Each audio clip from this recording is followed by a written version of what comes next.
So we've all heard it, right? Blockchain mining uses a ton of energy. But what if all that computational power wasn't just solving random puzzles? What if it could be used to solve some of the world's most complex problems? Today, we're diving into a pretty radical idea that tries to do just that, to give blockchain's proof of work a real, tangible purpose. And really, this is the question at the heart of it all.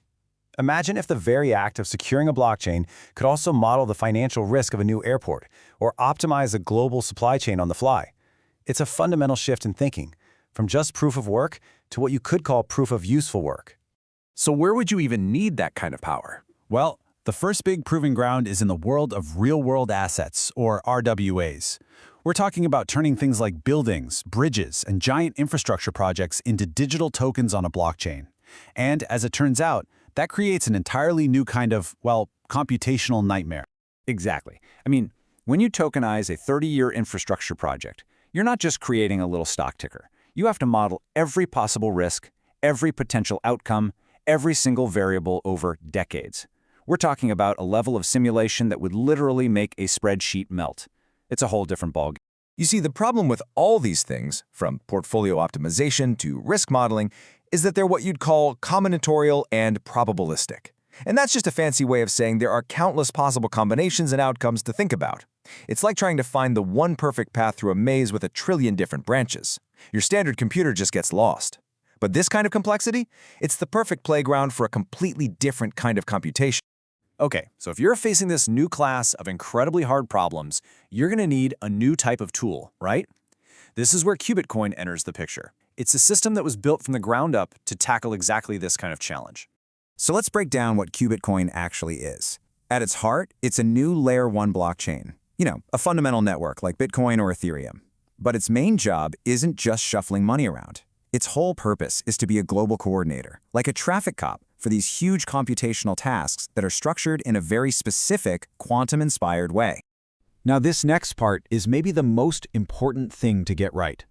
Qubitcoin is not a quantum computer. Let me say that again. It is not a quantum computer. It doesn't need any exotic, super-cooled hardware. The whole system is designed to run on the GPUs that lots of people already own. The real magic is in using quantum-inspired algorithms on the hardware we have today to solve these incredibly specific optimization problems.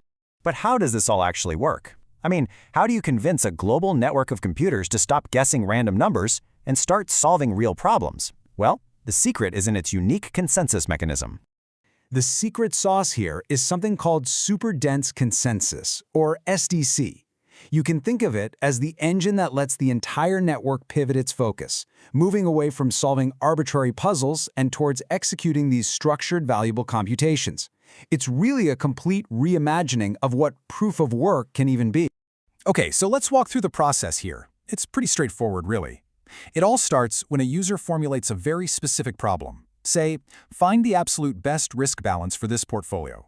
They submit that structured task to the network. Then, miners all over the world fire up their GPUs to run the simulation and hunt for solutions. And finally, and this is the key part, the entire network collectively verifies the best result and comes to a consensus. And this comparison just makes the difference so clear. Traditional mining, it's like digging a bunch of random holes hoping you strike gold. All that energy is just for security. But Superdense Consensus, that's more like a global network of engineers all teaming up to solve a specific, clearly defined physics problem.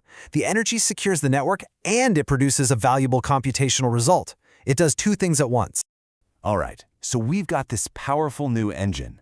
Let's bring this full circle now and see how it directly attacks the problem we started with, making the whole idea of tokenizing real-world assets actually work. For any platform dealing with RWAs, the benefits here are huge. They can run simulations that are just way too complex for a single server by splitting the work up across the globe. They're not locked into a single cloud provider like Amazon or Google. And, crucially, every single calculation is recorded on the blockchain, which creates a perfect, permanent, and totally transparent audit trail. And why is that audit trail so incredibly important? Well, because so many of these real-world assets, bridges, power plants, giant commercial buildings, they have lifespans of 30 years or more. For any regulated institution, being able to prove, to verify, and to reproduce the risk models for these assets even decades from now, that's not just a nice-to-have, it's an absolute necessity. And this is where the vision starts to get even bigger. See, Qubitcoin isn't just a tool for one specific problem. The goal is for it to become a new kind of foundational infrastructure, a brand new layer for the entire financial tech stack. This quote from the source material really just nails the core idea.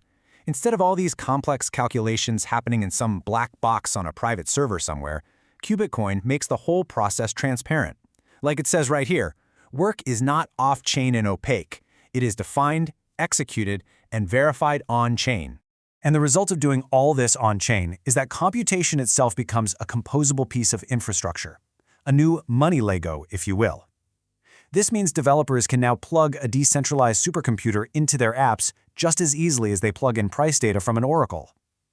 It becomes just another fundamental building block. And honestly, the most disruptive part of this whole vision is how this global supercomputer gets built. As we've mentioned, it doesn't require any specialized hardware. This just radically lowers the barrier to entry, which means computational power can finally be decentralized across the entire globe instead of being locked away in a handful of giant corporate data centers. So it's really important to see how this fits into the existing financial world. Qubitcoin isn't trying to come in and replace a bank's internal systems, not at all. It's designed to be a complementary tool, an external verifiable network that they can tap into for a very specific and very hard class of problems. It's built to plug right into the permission systems they already know and use. And this all brings us to one final really critical question. As our physical world increasingly becomes represented by code, the math that underpins its value becomes, well, everything. So the question isn't just about who holds the asset anymore, it's about who we trust to run the math. A single opaque company behind closed doors, or a transparent global network that anyone can verify? It's a choice that could really define the future of finance. Thanks for joining me for this explainer.